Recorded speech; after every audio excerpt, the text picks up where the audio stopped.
Surviving Earth is officially said and done, at least in the United States. I know that there's still a lot of you who are waiting for it to come to your country, and with that, I do feel for you. That is always a really unfortunate situation. But for now, since the series is officially wrapped up, we're going to do a full review about it. We're going to talk about the good things, we're going to talk about the bad things, we're going to talk about things that I loved. Overall, a lot of this is going to be my opinion, so take that for what you will, I suppose. Now, firstly, I want to start off by saying that I'm really glad we got a documentary like this. A lot of the more recent paleo documentaries have been really focused on the Cretaceous or just the Mesozoic. There hasn't really been much of an expansion outside of those points in time. This show covered a lot of ground. And because of that, we got to see a lot of really interesting settings and so many creatures that don't often get to steal the screen. I mean, we saw the Carboniferous, we saw the Permian, we saw the Ordovician, we saw the Great American Interchange and, more of the Pleistocene. There was a lot of really cool things that we got to see here. And I'm just really glad that we got that. And especially over the course of 8 episodes, over the course of 8 weeks. It was fantastic. And I do think that the team behind Surviving Earth did a phenomenal job at finding locations that fit the specific setting. Even if they had to build a location like they did for the Carboniferous, all of the locations looked amazing, and they looked incredibly accurate for what you would expect for that specific point in time. I will say though, now that it's all said and done, I do think that this should have been in chronological order. I do understand that each episode is a self-contained story, and it's not a show about evolution, so you don't have to track a specific group from one point to the next. But it would just feel so much better if it was in chronological order. Sometimes it's a little bit jarring to see the release order right now, where it's like you go from, the episode with the KPG boundary, the extinction of the non-bird dinosaurs with the Nanoxaurus. You go from that episode to an episode with Spinosaurus, an event that took place millions of years before the extinction of the non-bird dinosaurs. So in some cases, it is a little bit jarring to just jump all over the place like that. And instead, I think it would have been a lot more clean, and it would feel a lot better if it was all just like a streamlined timeline. I think that they should have done that, and I don't think it would affect the show negatively. I don't know. Maybe it was set up in such a way so that they can attract people to the show and hook their attention. Because the first episode was the Permian one with Dino Savia. If this was done in a timeline sort of way, chronologically, the first episode should have been the Ordovician with the Sacabambaspis.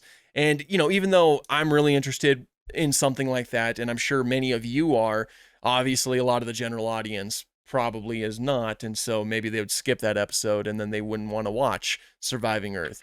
I don't know if that's the reason why they did it, but I can believe it if it's true. Still, I think it would have felt a lot better if this show was in chronological order. It's a minor thing, and I can always return to the show and watch it in chronological order if I so choose.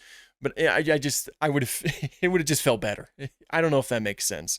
I also want to talk about the writing and the dialogue. So, that's a big part of a documentary. That's how you can get context for certain scenes that you're looking at. That's how you can get information about what's going on screen. And a lot of it was kind of rough. I'm not going to lie. A lot of the dialogue was pretty dramatized, using some words that were likely not too accurate to describe certain events. And obviously, there was just a lot of inaccuracies in general. Like the biggest example is them calling a Dimetrodon a reptile. Dimetrodon is not a reptile, and that would have been a great place to educate somebody. Say, hey, this might look like a reptile, but it's more closely related to me and you than it is to a reptile. That's a great learning moment. And then someone could be like, whoa, I had no idea. That's one of the great things about documentaries. And that's it's a form of science communication. And that's a good way to communicate science. But they didn't do that. They just called it a reptile. And that's just not true. Or the sea scorpion. They called it a sea scorpion, even though they are not true scorpions. Calling it a sea scorpion as a nickname is fine. I can get behind that. But at the very least, you should provide some dialogue that clarifies that it's not a true scorpion. But they didn't do that. So, there's just a few problems here and there. That happens quite a bit over the course of the show, and that was one of my biggest annoyances with the show. That also leads into the pacing. The pacing obviously struggled. I talked about it a little bit in my first couple reviews of the show, the first couple episodes of the show. This is a show that is designed for a channel. It's designed for TV. So it is structured in such a way that makes sure you have room for commercial breaks. And that is incredibly jarring, and it does mess with the pacing. It is not a show that's designed for streaming, and you can very much tell. I think it would have been paced a lot better if it was designed for streaming as opposed for TV. It's not the biggest deal in the world, and obviously this is not the fault of the creators of the show, but that is one thing that certainly stands out about it, and it does mess with the pacing quite significantly. You'll be getting into a really awesome moment that is paced incredibly well, but then you have to stop because there is a commercial break, and then you get to come back, and then there's a little bit of a recap. It's a bit annoying, it's a bit annoying, and it messes with things a little bit. Yeah,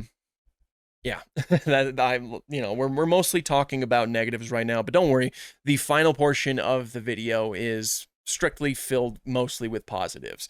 I also want to talk about the CGI and the creature animations. These were both highlights to me. I loved the quality of the CGI. Everything looked incredibly realistic. There was a lot of close-up shots of animals that looked insanely detailed. Like you can see individual hairs scales or feathers. Everything looked fantastic. The animations in which, the creatures moving around and stuff like that looked great. Their movements felt incredibly real, and the way that they interacted with their environments also just felt phenomenal. I loved a lot of their interactions with each other, like a lot of the creature fights that we got. Like my mind automatically goes to the Inostransavia fight and the Arctodus fight. Those felt like incredibly real creature fights, and I was really impressed by it. So the CGI and animation, really good. Well, for the most part, sometimes theropods do break their wrists in this show, which I am chalking up to an animation error. I think that the animators probably didn't know that theropods couldn't bend their wrists the way that they were bending them in the show. So, it's a nitpick, but it certainly still does happen.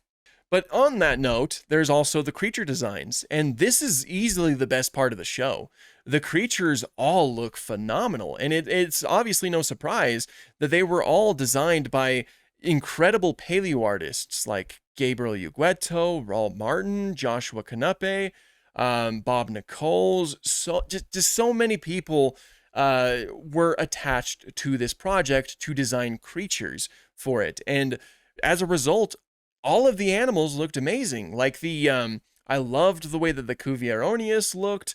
The Spinosaurus was a huge highlight for me too. Nanoxaurus looked great. The Admonosaurus was beautiful. It looked so good. I loved the Arthropleura. I loved the Ariops. The Diploculus looked phenomenal too. The Sacabambaspis was a highlight.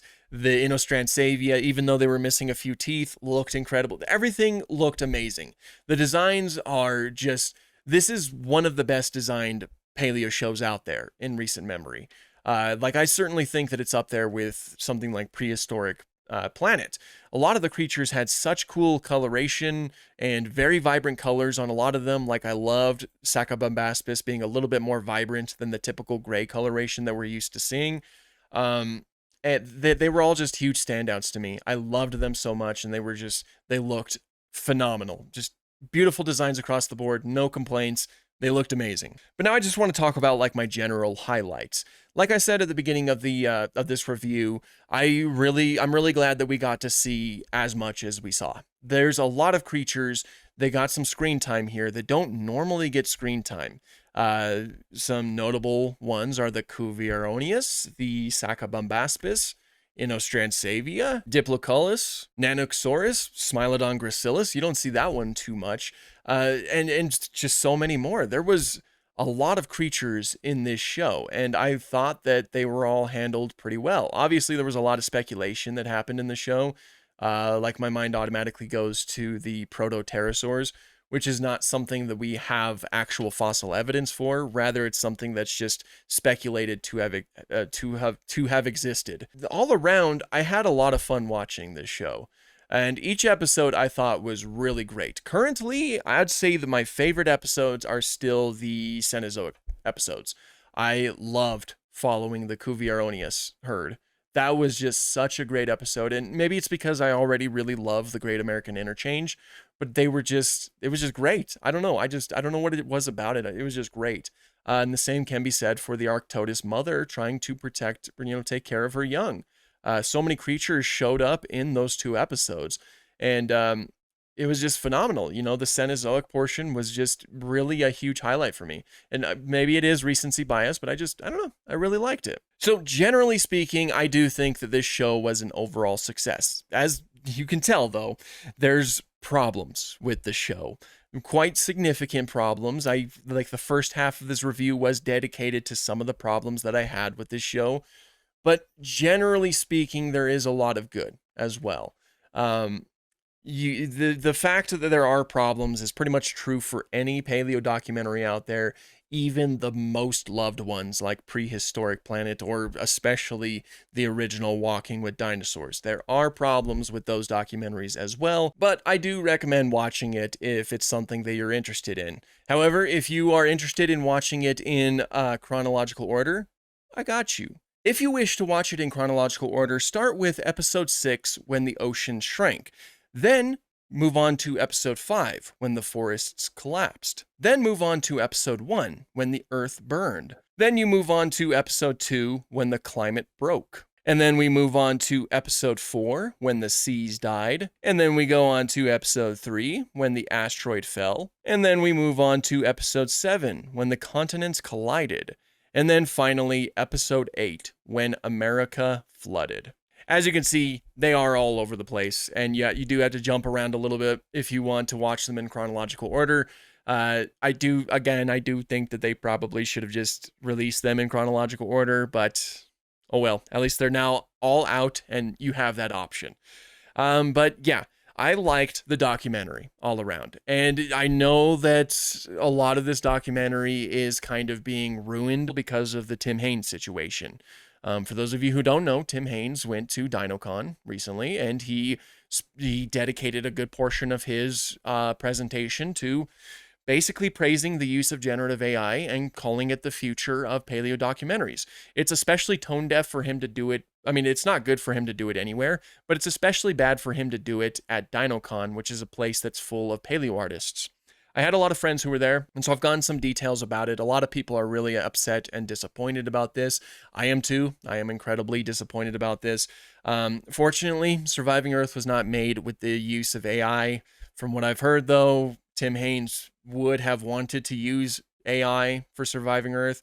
So I guess keep that in mind if a season 2 ever happens. And I guess kind of be cautious with any future Tim Haynes projects because of how ready he is to use generative AI. So let's not I don't want us to get too bogged down by that situation for this show. This show was still made by a lot of artists. This show was still made by a lot of writers, a lot of people who are actually creative, and a lot of people who are passionate about what they do. Obviously, the show wasn't just made by Tim Haynes. So we definitely need to take the time to celebrate this show for what it was, something that was made by a lot of creative people. And I definitely want to celebrate that. And to them, I think that you guys did a phenomenal job. Like I mentioned, I think that there are some problems with the documentary overall, some things that could be tweaked and possibly fixed. But generally speaking, I think you did great at portraying a lot of these events on screen. And even more so, I thought it was fantastic that you connected it to our modern day climate crisis, the things that that's happening today in our world. I thought that all of that was phenomenal, and I'm glad that you guys took the time to shed some light on the situation. So amazing work, guys. I loved your show, and yeah, I would say that Surviving Earth is pretty good. So if you want to watch it, I do recommend it. But that's pretty much all I have for this one. Thank you all so much for watching today's video, and have an awesome day.